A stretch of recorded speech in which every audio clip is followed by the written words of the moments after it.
Un año más de bloqueo contra Cuba, Donald Trump ha extendido el bloqueo económico contra Cuba por un año más, tal como han hecho todos los mandatarios estadounidenses desde su implementación en 1960. Según las autoridades cubanas, la isla ha sufrido pérdidas económicas que sobrepasan los 4.000 millones de dólares como resultado del bloqueo financiero, que han impedido el comercio con la isla caribeña y el suministro de productos de alimentación, consumo básico y medicinas, entre otras cosas. Justo antes de la llegada de Trump a la Casa Blanca, muchos pensaban que el bloqueo ya tenía sus días contados. El presidente Barack Obama estaba en un proceso de normalizar la relación, reabriendo embajadas en las capitales, autorizando los viajes entre ambas naciones y activando vías de comercio e intercambio. Según encuestas en Estados Unidos, la inmensa mayoría del pueblo estadounidense está en contra del bloqueo y a favor de normalizar la relación con Cuba.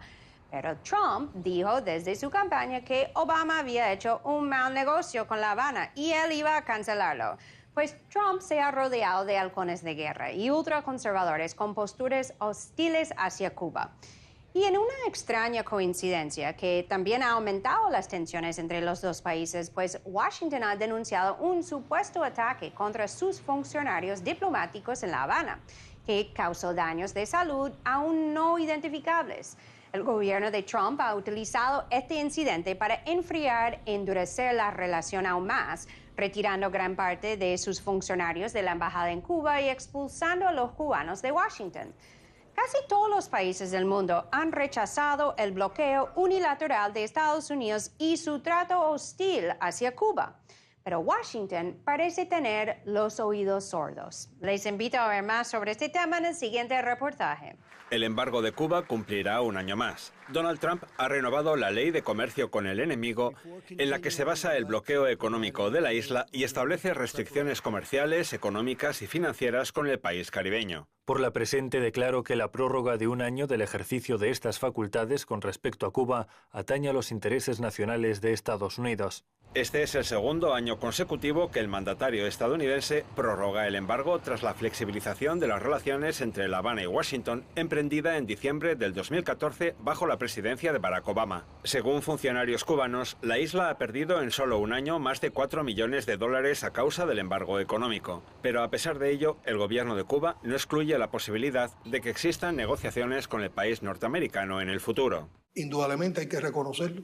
Las relaciones hoy están en retroceso. Mantenemos canales de diálogo todavía y nuestra posición ¿cuál es? Y yo creo que esto es muy interesante. Nosotros no negamos en ningún momento las posibilidades de diálogo. Nosotros queremos un diálogo, pero tiene que ser un diálogo entre iguales. Tiene que ser un diálogo en que se nos respete. La administración de Trump justifica su política hacia Cuba por la supuesta falta de democracia en el país caribeño. Si bien algunos expertos afirman que Cuba puede sacarle varios puntos de ventaja al país norteamericano en materia de buenas prácticas democráticas. Un país donde en estos momentos se están desarrollando centenares de miles de asambleas en todos los lugares del país, en los centros de trabajo, en los centros de estudio, en las organizaciones, en las calles, en los barrios, para debatir y para modificar un proyecto de ley de leyes, es decir, de la Constitución de la República. Precisamente no es Estados Unidos el lugar donde pudiera ponerse como ejemplo de debate popular a la hora de aprobar leyes que realmente inciden en las condiciones de vida, las condiciones laborales, las condiciones económicas y sociales de su población. Pero las supuestas carencias democráticas no han sido el único motivo del embargo. Al iniciar el bloqueo, Estados Unidos hablaba de la nacionalización de las empresas norteamericanas por parte de Cuba. Posteriormente, se habló de los peligros del comunismo, de la supuesta injerencia soviética en América Latina. Tal vez la hora de levantar el bloqueo solo llegue cuando Estados Unidos deje de buscar excusas para mantenerlo. Analizamos más sobre la relación entre Washington y La Habana y los impactos del bloqueo contra Cuba con Reinaldo Taladrid. Él es periodista, nos acompaña desde La Habana.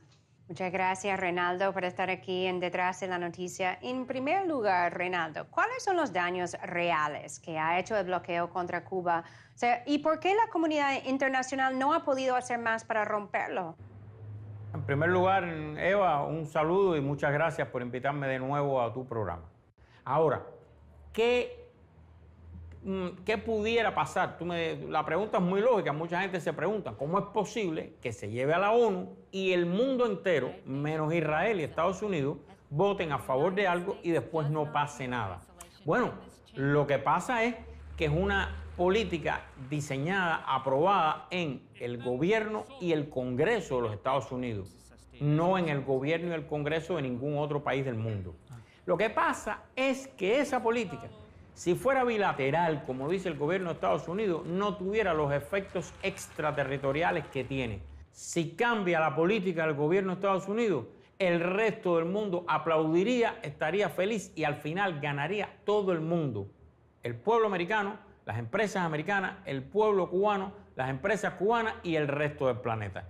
Pero no creo que vaya a pasar nada ahora. Ahora, Reinaldo, ¿crees que la relación entre Washington y La Habana va a seguir empeorando bajo la presidencia de Trump debido a los asesores que tiene cerca que están muy hostiles hacia la isla? ¿O puede seguir el camino hacia la normalización iniciado por Obama?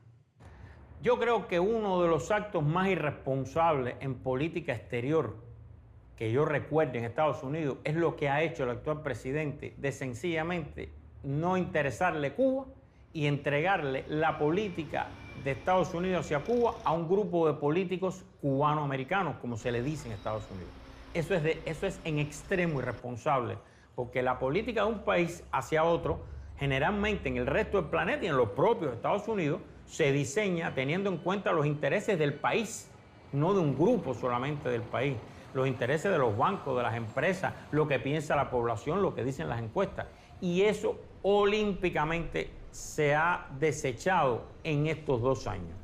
No veo ningún indicio de que esto vaya a cambiar, salvo que se produzca una contradicción entre este presidente, que es impredecible, y los políticos cubanos americanos. Si eso pasara, a lo mejor entonces cambiaría desde el Ejecutivo, pero es una pura especulación. No hay ningún indicio, no hay ninguna señal, todo lo contrario. Por último, Reinaldo, ¿cuál es su opinión sobre los supuestos ataques que ocurrieron en La Habana contra funcionarios diplomáticos estadounidenses? ¿Crees que algo real sucedió o es una manera de justificar una política más agresiva y hostil hacia Cuba? Con relación a lo que ocurrió, yo no me puedo pronunciar porque es que lo que falta precisamente son elementos concretos. Los científicos han explicado que carecen de elementos, que necesitan ver los expedientes, necesitan ver las personas, etc. Si hubo personas afectadas, necesitan ser examinadas. Y yo me pregunto, ¿por qué no pueden ser examinadas por una comisión internacional que no sea ni de Cuba ni de Estados Unidos? ¿Por qué no puede haber un dictamen independiente que no sea ni de Cuba ni de Estados Unidos y se acabe de esclarecer de una vez por todas qué pasó y si pasó, por qué, quién, cómo y cuándo, como se establece en cualquier hecho de este tipo que se cometa? Lo que sí yo creo que ha quedado claro es que el gobierno de la República de Cuba no tiene el menor interés en que esto haya pasado ni haberlo hecho. Lo ha negado de una manera muy rotunda y lo más importante, le abrió las puertas de Cuba al FBI, a todos los técnicos de Estados Unidos, a todas las divisiones técnicas especializadas de la comunidad de inteligencia de Estados Unidos que vinieran aquí a investigar aquí. Muy valorosos sus comentarios. Muchas gracias, Reinaldo, por estar con nosotros. No, gracias a ti, Eva, por haberme detenido en tu programa. Hay que decirlo y repetirlo. La política hostil de Washington hacia Cuba, que incluye el bloqueo, es anticuada, sin justificación y hasta criminal. Es hora de poner fin al bloqueo y a normalizar las relaciones.